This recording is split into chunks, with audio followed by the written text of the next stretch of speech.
Hi everyone, I'm going to play a chess game, and as soon as someone is willing to join, I've entered the 5-0 pool. Alright, so looks like we have a victim. I'm going to start with a double queen pawn opening.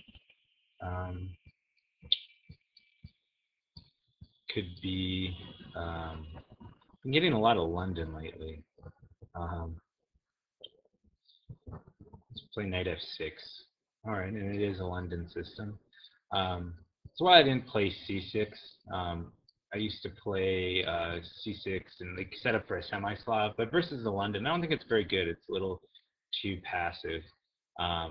So at least this gives me options to have c5 in without the loss of tempo. I mean, I could play c6, c5, but I don't want to lose the tempo there. I don't want to take, otherwise he'll get e4 right away. Now I have an option. I can play c4 here if I like, and I will. It forces the exchange and allows me to get my rook, give it an open file. And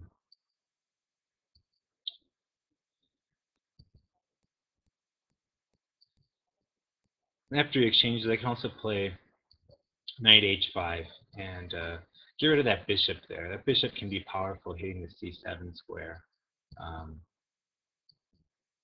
Although I do allow e4. Let's see, double check what I want to do. All right. So I'm going to take the bishop and then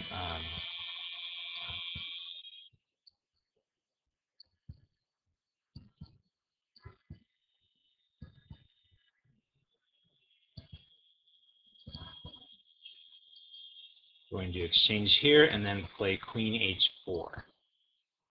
He's going to have to respond to the checkmate threat. And then I believe I can win the pawn on f4. Okay. Just double checking to see if there are any tactics there. Now he has the a file, but I didn't want him to be able to take on c4 because I don't win the pawn then. He wins my c4 pawn. All right. G5, G4 isn't going to work because the knight is there. Oops. Let me go ahead and play this move. We're putting some indirect additional pressure on h2.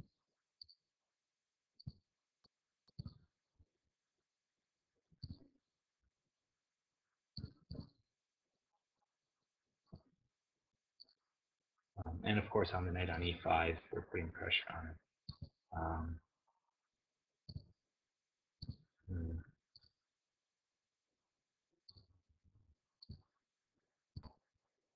I think I want to castle along here. Or at least after the exchange now on e5, I threaten c3, which I think I'll go ahead. Well, he has pawn takes on e5 if I do this. Yeah, it might not be so bad. I'll probably play bishop back to b8, holding the a7 square. It's not the most ideal square for my bishop by any means. But I'm going to go ahead and threaten to trade queens, and then take on c3 if he doesn't trade queens. I'm going to put a lot of pressure on the c3 pawn, and what I'll probably do is I can rotate from hitting c3 and e4 with my rooks. Probably play king to d7. The queens are off the board. It's less important to castle. Maybe actually king to e7, so he doesn't get tempo on with something like knight g5. Not that I think he's going to play that, but d7 feels like a better square. But it is in the. It does. leave my king over to the d file. I don't know if it's going to open. Yeah, okay, I'll play it to e7.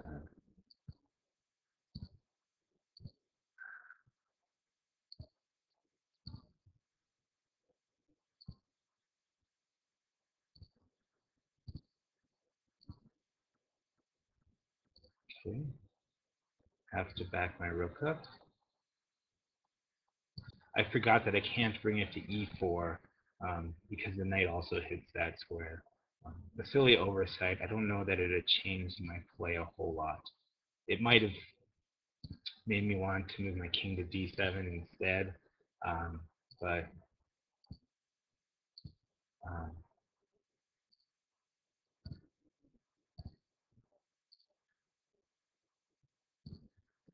okay. I can't let him take on b7. He takes check. His rook's kind of in an awkward spot right now. Um, hmm.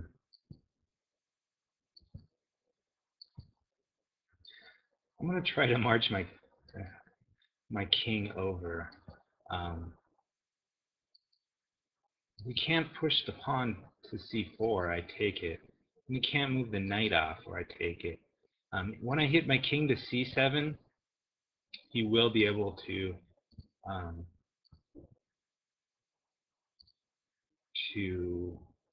hit the knight there.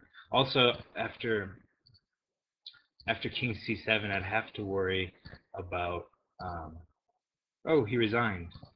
I was gonna say I'd have to worry about f7 because you can play like rook f3 here. So I mean, I just made this move for him. He didn't make it, but he could play rook f3. So like, take for example, I don't know. Here I'd have to just play back even. But let's say that he made. Let's just make any move. Oh, it won't let me now.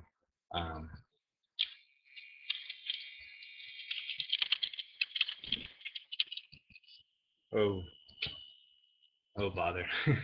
All right. So the point was I have to be careful, and I might have wanted to play rook c7 before I put my king on that square. Well, hope you enjoyed that, and I will see if I can post some additional commentary. I have to get back to work now, but have a good day.